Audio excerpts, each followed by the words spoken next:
नमस्कार बच्चों, हम पढ़ रहे हैं बीए पार्ट थर्ड में मैथिली शरण गुप्त। पिछले अध्याय में हमने पढ़ा था मैथिली शरण गुप्त का साहित्यिक परिचय। आज हम मैथिली शरण गुप्त का प्रसिद्ध खंड काव्य यशोधरा पढ़ेंगे। पहले हम यशोधरा का थोड़ा सा परिचय पढ़ लेते हैं, उसके बाद हम उसके व्याख्या खंड का अध्ययन करेंगे। ये राष्ट्रकवि मैथिली शरण गुप्त द्वारा रचित एक खंड काव्य जो हिंदी साहित्य में प्रतिष्ठित एवं सम्मानित है। यशोधरा मैथिली गुप्त जी का एक प्रसिद्ध बहुचर्चित खंड काव्य है, जिसकी कथा गौतम बुद्ध के राजगृह को त्याग कर चले जाने के पश्चात उनकी पत्नी यशोधरा के हृदय में उत्पन्न भावों का मार्मिक और मनोवैज्ञानिक चित्रण इस काव्य में किया गया है। इस खंड काव्य में कवि यशोधरा के चरित्र के 3 आयामों को प्रस्तुत करते हैं। एक में सबसे पहले तो उन्होंने इसमें बताया है कि गौतम बुद्ध की पत्नी जो कि यशोधरा है, एक पत्नी के रूप में जिसे कि अपने पति के द्वारा रात में सोता हुआ छोड़कर चले जाने की सहज नारीगत पीड़ा, विरह, वेदना, क्षोभ और संताप है। उसकी पीड़ा के मूल में पति का जाना ही नहीं, वरन उसके बिना कहे जाना भी है।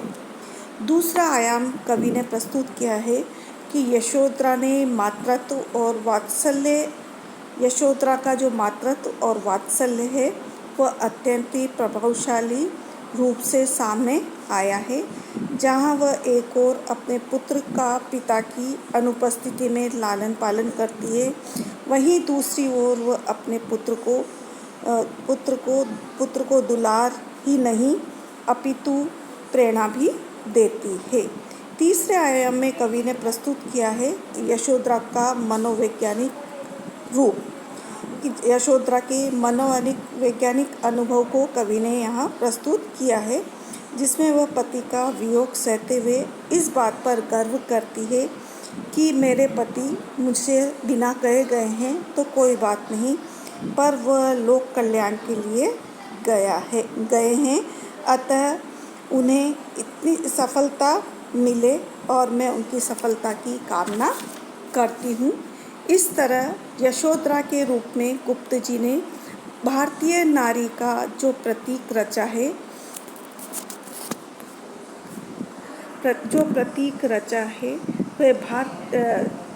वह नारीत्व के संपूर्णत्व की स्थापना करता है और आज के युग में भी प्रासंगिक हो नारी के स्वतंत्रता की पीठिका भी गढ़ता है। अब हम पढ़ेंगे उनका यशोधरा नामक खंड काव्य में से सखीरी वे मुझसे कहकर जाते काव्य खंड की व्याख्या हम करेंगे। सखी वे मुझसे कहकर जाते, कह तो क्या मुझको वो अपनी पथ बाधा ही पाते, मुझको बहुत उन्होंने माना, फिर भी क्या पूरा पहचाना, मैंने मुख्य उसी को जाना जो वन मन में लाते, सखीरी वो मुझसे कहकर जाते। प्रस्तुत व्याख्या खंड मैथिली शरण गुप्त जी के यशोधरा नामक खंड काव्य से लिया गया है और इसमें बताया गया है कि सिद्धार्थ के चुपचाप निष्क्रमण होकर के यशोधरा जाने से यशोधरा वेदना अनुभव करती है। तब वह अपने मनोभावों को व्यक्त करते हुए कहती है कि वे मुझसे पूछ कर जाते तो कितना अच्छा होता। अतः वह अपनी वेदना को प्रस्तुत कहती है सखी वे मुझसे कहकर जाते कि हे सखी। यशोधरा अपनी वेदना प्रस्तुत करते हुए कहती है कि हे सखी, मेरे स्वामी सिद्धि प्राप्त करने के लिए गए हैं। यह मेरे लिए अत्यंत गौरव की बात है, परंतु वे मुझसे बिना कुछ कहे चुपचाप चले गए, यह मुझे अच्छा नहीं लग रहा है। हे सखी, यदि वह मुझसे कहकर जाते और या मुझे बताकर जाते तो कह तो क्या मुझको वे अपनी पथ बाधा ही पाते। यदि वो मुझे बताकर जाते तो शायद मैं उनके मार्ग की बाधा बन जाती, पर मैं ऐसा मानती हूँ कि मैं उनकी मार्ग की बाधा नहीं बनती।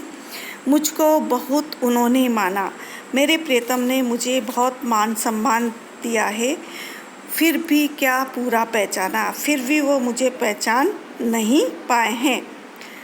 मैंने मुख्य उसी को जाना, मेरी तो उसी बात के लिए फिर भी उन्होंने मुझे नहीं पहचाना है। मैं उसी बात को प्रधानता देती रही हूँ जो कि वो अपने मन में, जो वे मन में लाते, जो वह अपने मन में जिस बात को सोचते थे, मैं उसी बात को प्रधानता देती हूँ।